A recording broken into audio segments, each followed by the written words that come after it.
Hi, today I want to talk about Charlie Kirk, and his passing was so shocking and saddening. I think a lot of people around the world are feeling an overwhelming sense of grief that such a person of integrity, true to his words, true to his values, could be executed in such a cold-blooded manner. He had no argument with the assassin. He hadn't done anything wrong to him. He didn't owe him money. He hadn't hurt his family. He hadn't backstabbed him. He didn't even know him. So that's why I say it's so shocking that it was such a cold-blooded act. Now the life of Charlie Kirk is in the spotlight more than ever. His words being scrutinised. But most importantly, there is a revival of the Christian faith through Charlie Kirk's death. Young people and people who have listened and have his words in their heart are now returning to church, returning to the Lord Jesus in droves. I've heard it said, the blood of martyrs is the seeds of the church. And if you think about it, the disciples all were willing to give their lives and did so because they believed and witnessed Jesus' life, words, death, and most importantly, resurrection. And they staked their lives on that. I've heard you say before that you think diversity is a weakness. I just want to ask you why you think diversity is a weakness. Well, think about it. Unity is a strength. Diversity is not. If you're trying to create a team, for example, if you guys want to win the SEC again, which I am pulling for Texas A&M to win an SEC championship again, and every single player is getting different call signs, that is definitionally different. And unity is what creates a good football team. We're brought together by what brings us together, not what is different. And so differences are actually not a strength when you're trying to create a team, a country, a military, a football team, a unit, a corporation, or so on and so forth. Okay, well, glad we're not a football team. I'm glad we're a country. So it's a metaphor, right? I get you. So you say different call signs. How is me being diverse from someone in the crowd here, us getting different call signs?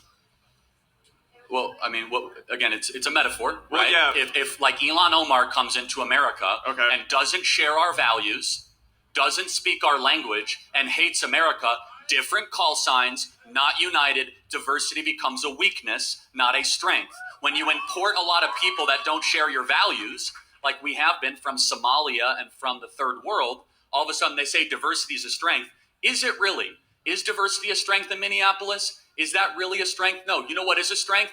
The unity we find in being an American, not in being Muslim or in being whatever faction or tribe that you come from. Diversity is our strength is at odds with what's on every one of your dollar bills. On your dollar bill is a phrase, e pluribus unum, which means it doesn't matter your skin color, your background. Our founders did not say diversity is our strength. They said we are all humanity and that is our strength, which is fundamentally different than the phrase diversity is our strength. He's talking about how unity is strength. And diversity in many ways is the opposite. I don't want to read into or analyze his views or anyone else's views. I'm sure these are arguable positions, but he makes very strong points and a strong argument without undermining people of other beliefs. In fact, he's saying equality is the goal, and with equality we all have unity and are striving towards a common goal.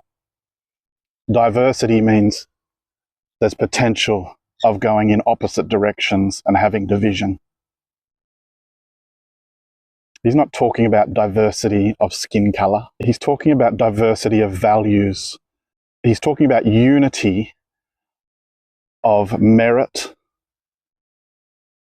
of values, of religion, of language, of beliefs, of culture. In particular, he's standing up for the Christian culture and the Western Christian culture, which can be enjoyed and is enjoyed and taken part by people of all colours, of all ethnic backgrounds. And that is true unity. The death of Charlie Kirk is an attempt by the dark forces to create fear And it is scary. And don't shy from that. It's scary that these evil forces exist who would choose to take a life for someone's opinion. But the correct and appropriate response is to rise up with courage in the face of the fear. This is what Charlie Kirk wanted more and more of us to do. And put it this way, if more and more people rise up and speak and speak up and stand up for the truth, who would the enemy go for? Who would get shot? There would be too many targets. So an evil has flooded in. And as the national presence, us Australians, we must rise up a standard to say, hey, no, we push back and we protect and preserve our culture, our society, our economy for the benefit of everyone. Yes, mainly the European descendants, but for everyone of every colour and even other religious beliefs who choose to share the Australian values, enjoy the culture and embrace Australia in their heart. Australia as a nation has its roots in the British heritage. We have our political, social, economic system from there. And it's a wonderful heritage, envied by the world and attractive to people the world over who are desperate to get to Western countries like Australia. So Australia, be proud. So in Australia, if we have too many people of different language, too many people of different culture, too many people of different gods, of different foreign religious practices, it weakens and breaks our culture into something new and different, which won't be as successful and won't be as united and peaceful.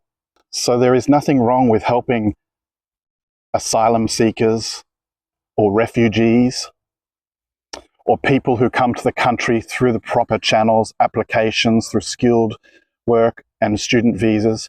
But we must limit the numbers that are coming so that we preserve the Australia that is here, that they all want to join.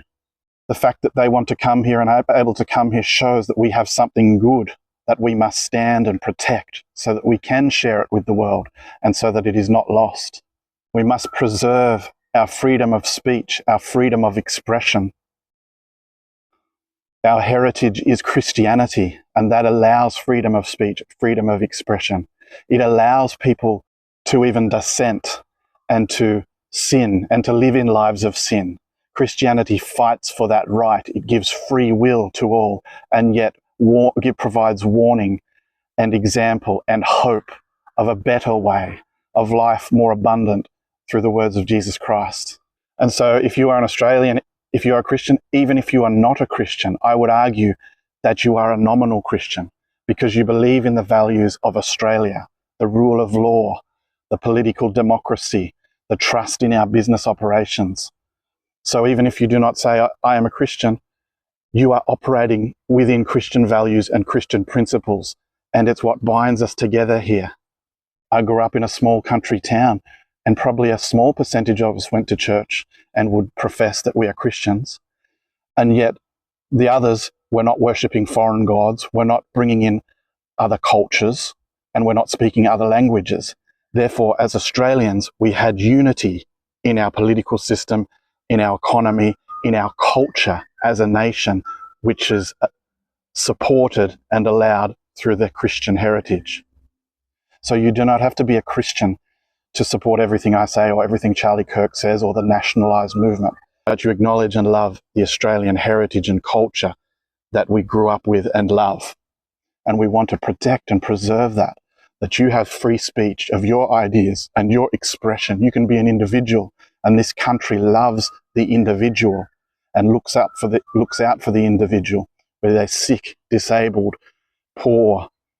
Our society lifts them up. Yes, it's not perfect, but it's much better than other societies and cultures. So be encouraged. Be proud of Australia. Preserve and protect it. And we must reduce the immigration simply to reduce the numbers of people who speak different languages, who worship foreign gods, who have vastly different and opposing cultures. And we want to, and the other side of it is simply to maintain our culture as the dominant culture of the country. that our forefathers set up to protect, to have a safe place for our culture where people are respected, free speech is allowed, Christianity is celebrated. And if you don't want to be involved in Christianity, you can still live peacefully and freely and enjoy a beautiful society. So let's honour the memory of Charlie Kirk, throw off any feelings of fear, and be bold and stand and rise for our societies, for our countries, for our family, for our people, and for the other people who want to come and share and enjoy and build in unity with our culture and society. Let's speak up with our voices so that there's so many of us that it cannot be denied. And that is when we have raised up our standard to maintain, protect, and preserve what is good. Because good things will always be attacked. And we must defend because our culture and our country is good. God bless. Have a good day.